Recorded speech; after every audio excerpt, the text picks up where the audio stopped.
A paz do Senhor Jesus, queridos. Eu sou o pastor Alor Cunha e esse vídeo é o nosso vídeo aula da revista da Escola Bíblica Dominical, Betel, lição de número 13. A última lição desse trimestre para nós foi uma alegria, um presente de Deus, aprendermos nessa lição, nessa revista, a família natural segundo os valores e princípios cristãos. E na lição de número 13, a de hoje, nós vamos aprender sobre o relacionamento do cristão, Deus e a família. É importante nós destacarmos que Deus é a nossa prioridade. Em todos os âmbitos da nossa vida, nós precisamos entender que Deus está em primeiro lugar. Amém? Independente do nosso relacionamento familiar, do nosso relacionamento do cotidiano, Deus é a nossa prioridade. É a primeira pessoa com quem devemos nos relacionar, tá bom? Mateus, capítulo de número 10, o versículo 37, que é o textuário dessa lição, diz assim: quem ama o pai ou a mãe mais do que a mim, não é digno de mim. Quem ama o filho ou a filha mais do que a mim, não é digno de mim. São palavras do Senhor Jesus, destacando que há pessoas que amam de tal forma pai, mãe ou filho, filha, que deixa Jesus em um segundo plano. A família é importante, pai, mãe, filho são importantes, mas Deus é a nossa prioridade. Amém, meu querido? A verdade prática diz assim: é importante que o discípulo de Cristo saiba discernir os diferentes relacionamentos, priorizando o relacionamento com Deus, tá bom? O texto de referência está em Lucas, capítulo de número 2, Lucas, capítulo de número 12, versículos 52 e 53, Lucas, capítulo 14, versículo 26, tá bom? Nesse tempo de confinamento, nesse tempo de quarentena que nós estamos ficando reservados, a lição traz algo muito interessante, irmãos, que é a leitura complementar. Essa leitura pode ser usada por você como base para o culto doméstico, para você fazer com a sua família, dentro da sua casa, tá bom? Para você ter uma ideia, além de dar o versículo, a referência para você analisar naquele dia, também te dá um tema. Na segunda-feira, o versículo, o capítulo foi Lucas, capítulo 2, versículo 51, e o tema, a sujeição de Jesus a seus pais terrenos. E assim ele vai te dando, diariamente, de segunda a sábado, a possibilidade de você fazer um culto doméstico na sua casa. Aproveite esse recurso da revista da Escola Bíblica Dominical. Bom, mas vamos para a nossa lição de hoje, que nos traz um assunto muito importante, muito interessante.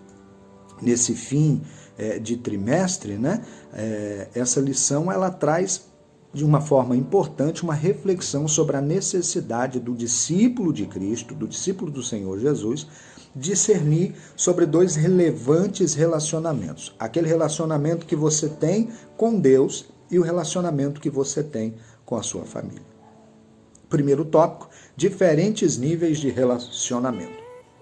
Jesus, durante seu ministério terreno, vivenciou diferentes níveis de relacionamento, deixando exemplos e instruções aos seus discípulos sobre tão relevante aspecto da natureza humana nessa terra, o aspecto do relacionamento. Meus irmãos, é importante você entender que a nossa vida é baseada em relacionamentos. Eu não consigo viver de forma confinada, eu não consigo viver como ser humano de forma restrita e isolada. Há a necessidade de relacionamento para termos uma vida sadia, amém? Mas lembrando sempre que a prioridade é o nosso relacionamento com Deus. Tópico 1.1 é um subtópico que diz Jesus e sua família terrena. De acordo com o plano divino de salvação, o Filho de Deus se fez carne e habitou entre nós. Está em João capítulo 1, versículo 14. Tal acontecimento se deu dentro de um contexto familiar. Jesus não simplesmente surgiu na terra. Não, houve um preparo, foi dentro de um contexto familiar. Jesus foi filho, Jesus em carne, nasceu de uma mulher, Então Jesus nasceu e viveu dentro desse contexto E esse contexto incluía uma mulher, que é Maria, sua mãe, né, cujo útero abrigou Jesus. Jesus passou pelo processo, assim como eu e você passamos pelo o processo da gestação na sua mãe, né? A Maria teve todo o processo de gestação. Nesse contexto familiar de Jesus tem um homem, que é José, o esposo de Maria, que atuou como pai, né? Nós conhecemos como padrasto, né?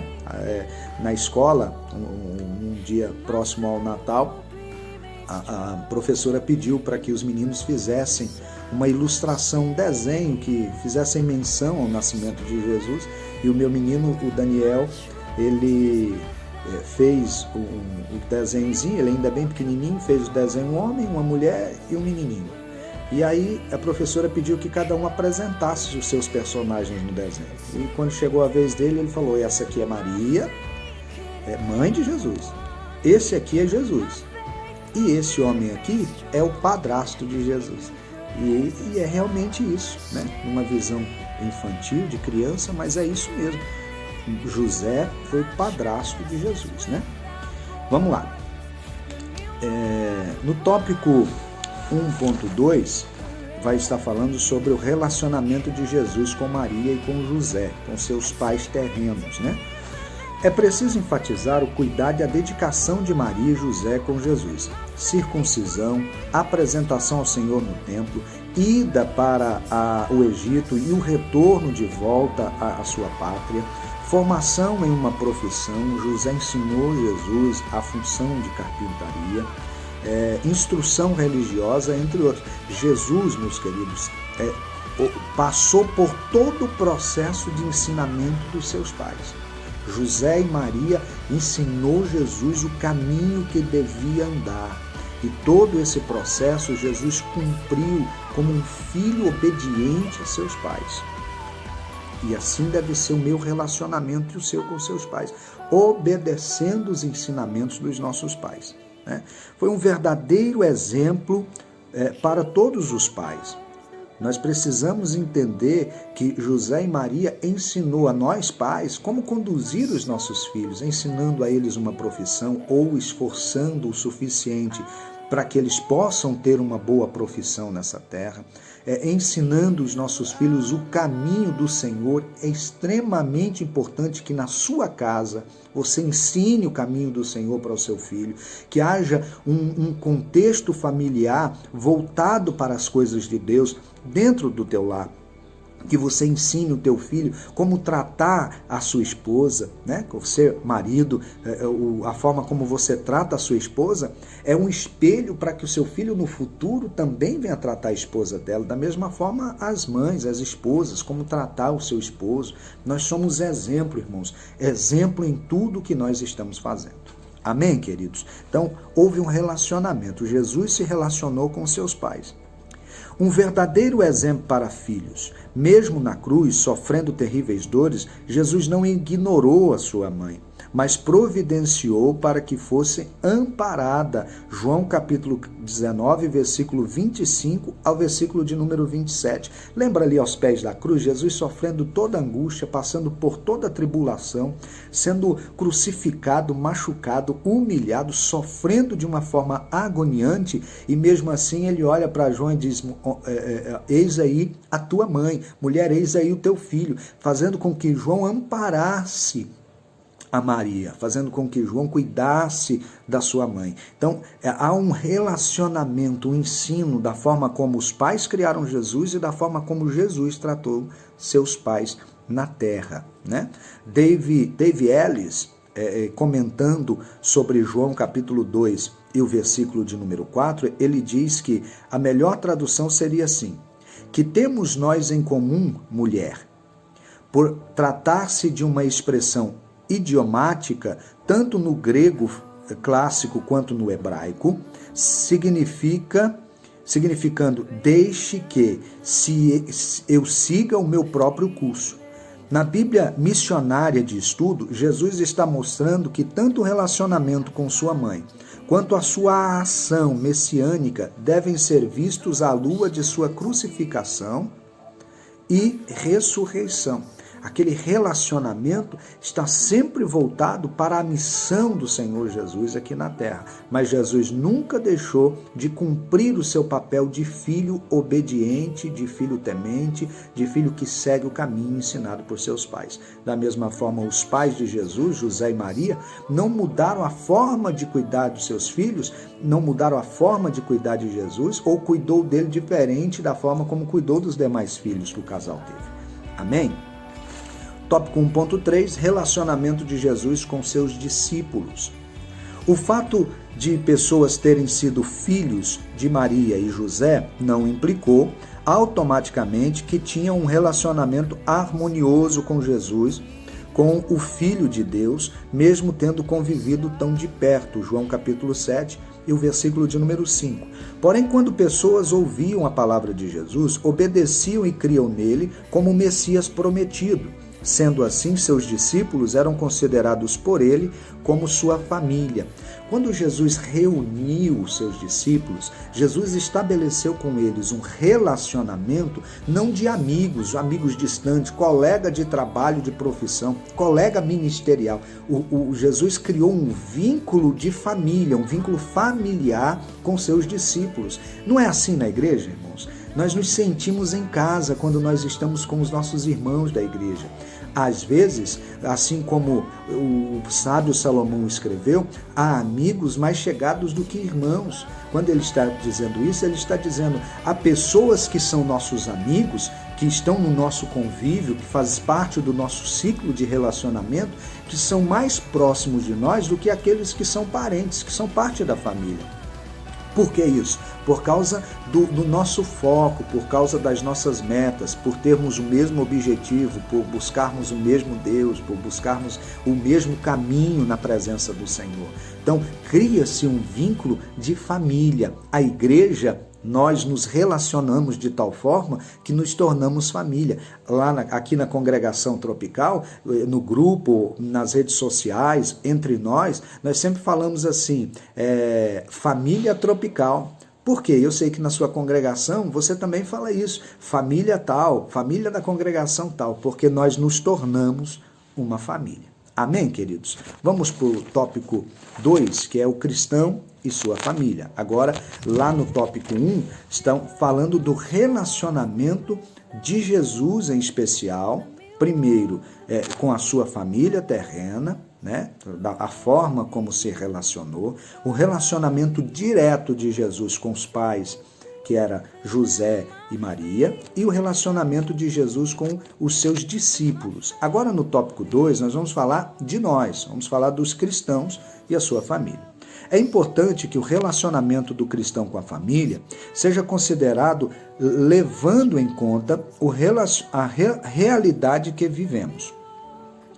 Nem sempre tão harmoniosa como o plano original e o que se deseja, e as orientações contidas na palavra de Deus, da palavra de Deus. Vamos entender o que o comentarista está dizendo.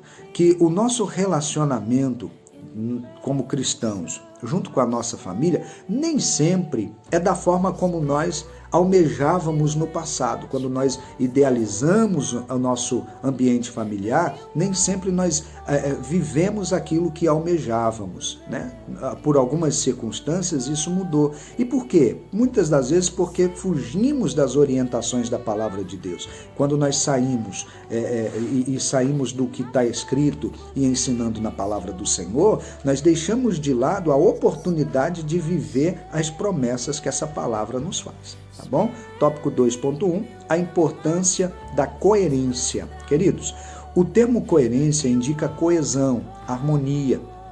O cristão é chamado a um viver coerente, a um viver em harmonia. Conduta em harmonia com os princípios bíblicos, nos quais cremos e anunciamos, como está em Tiago, capítulo 2, versículo 14, está em Mateus, capítulo 23, versículo 3.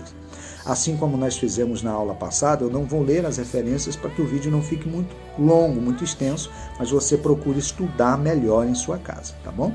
O próprio cristão censurou os escribas e fariseus pela falta de coerência. A Bíblia alerta sobre a relevância de governar a própria casa, É nossa obrigação, a responsabilidade de tomar conta do nosso lar. É nossa responsabilidade de correr atrás. E muitas vezes nós jogamos essa responsabilidade para outros ambientes. Quer ver? Há pais que jogam a responsabilidade de educar os seus filhos para os professores da rede pública ou rede privada de ensino. E não são deles a responsabilidade de educar os seus filhos. Eles têm a responsabilidade de ensinar e apresentar conhecimento para eles, conhecimento secular. Mas vivência, modo de vida, de convivência, respeito, educação, isso tem que vir de casa. É você, papai e mamãe, que tem que tomar conta disso. Tem mais exemplo. Muitos pais jogam essa responsabilidade para os pastores, para as professoras da escola bíblica dominical, atribuindo a eles a responsabilidade de educar os seus filhos. Essa responsabilidade é sua, não é dos professores ou pastores da igreja. Tá bom, meu querido? Seja coerente, assuma a sua responsabilidade. Vamos lá? Tópico 2.2, quando a família não se converte. Nem sempre a realidade consiste em todos os membros de uma casa servindo ao Senhor. Seria o bom, é o almejado, é o sonhado, que toda a casa sirva ao Senhor. Mas nem sempre, queridos, isso acontece. Nem sempre toda a casa serve ao Senhor. E o que fazer diante de um cenário e uma circunstância dessa? O cristão também é chamado a perseverar na fé em Cristo e no testemunho perante seus familiares, por intermédio de sua conduta dentro do lar e no convívio nas diversas ocasiões. Preste atenção.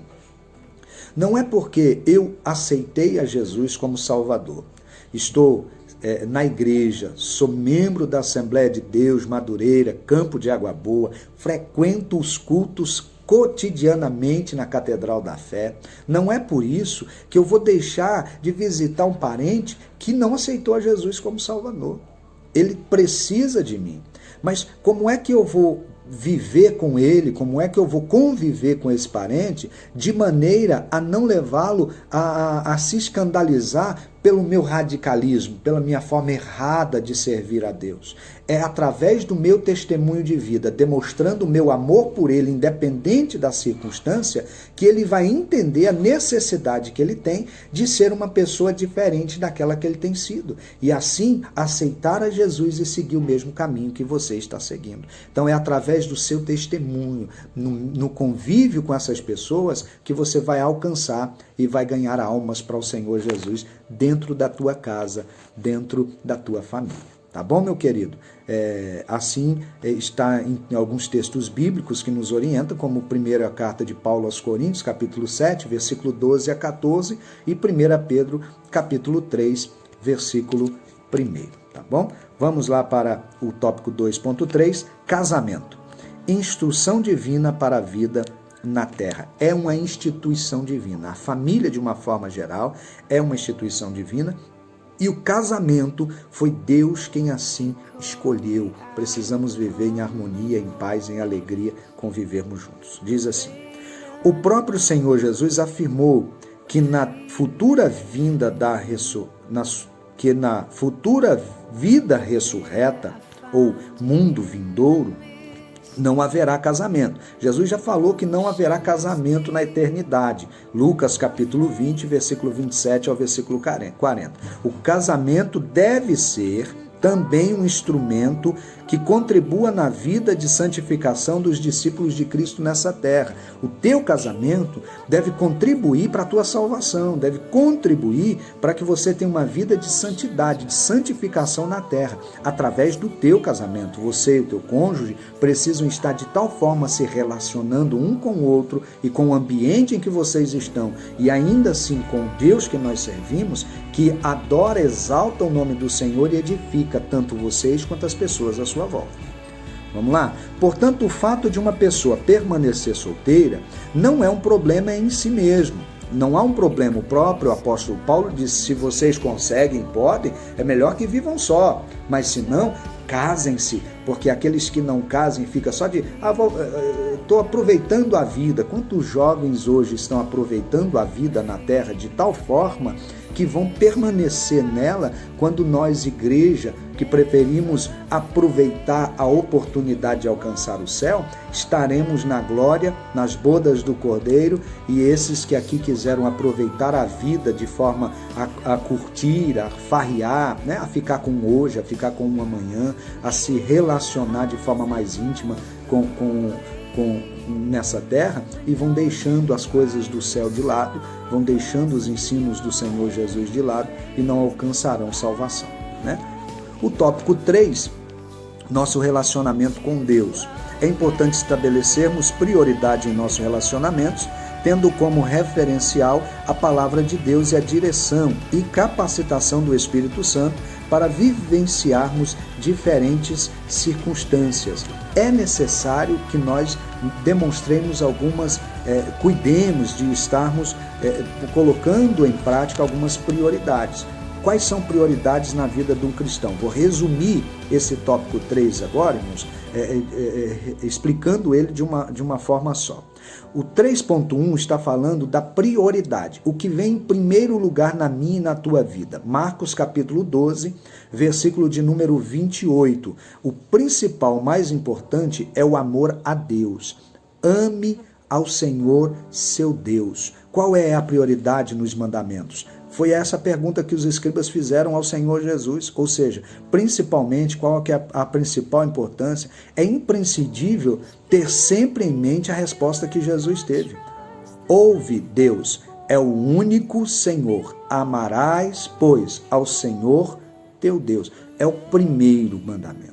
Amarás ao Senhor teu Deus. Deus criou o homem para se relacionar com o homem. Você é criatura, Deus é o Criador. Eu, como criatura, preciso priorizar o meu Criador. Então, acima de qualquer coisa, acima da própria família, está Deus. Veja bem, não é o templo, não é a igreja local, é Deus, irmãos. A prioridade é Deus. Em segundo lugar, vem a sua família.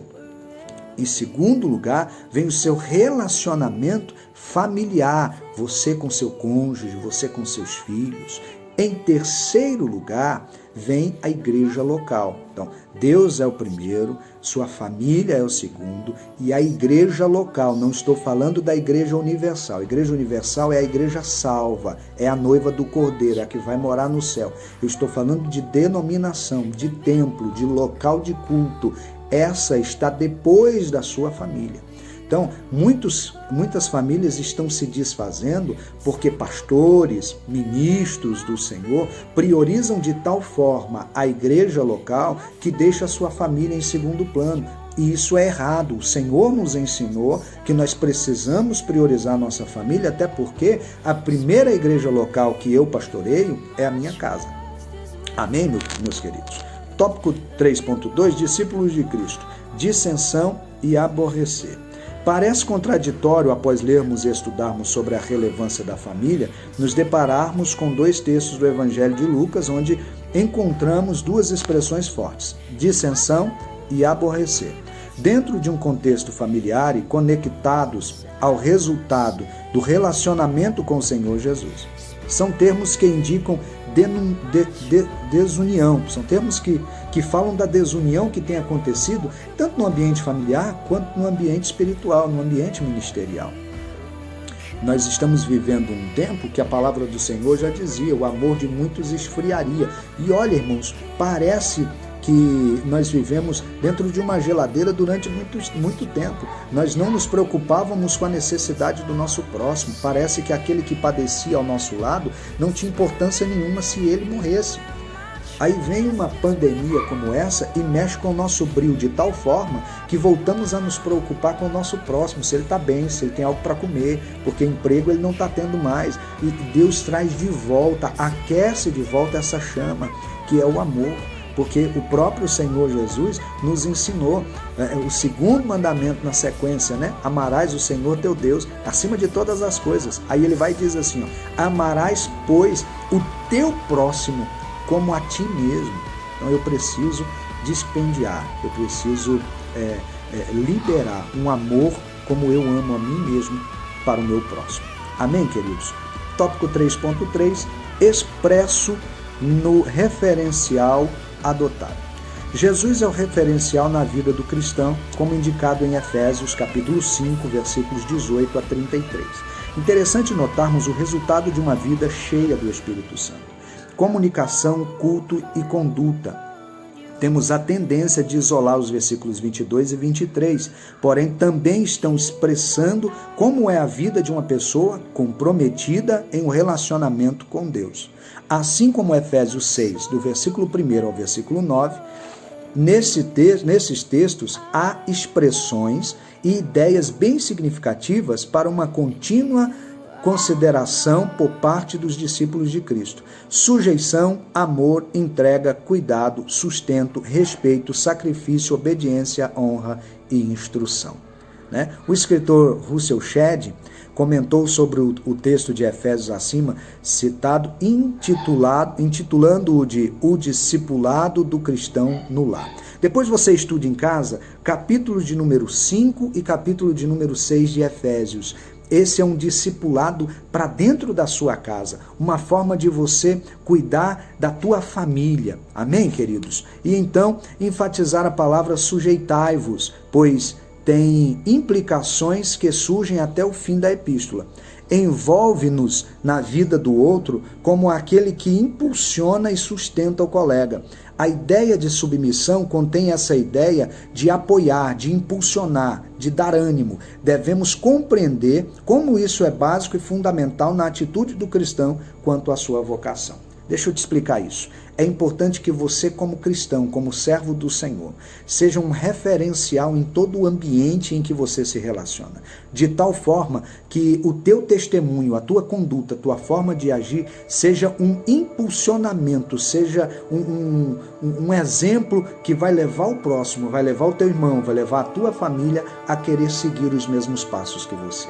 Meu querido, minha querida, que o Espírito Santo de Deus nos ajude a priorizarmos o relacionamento com Deus.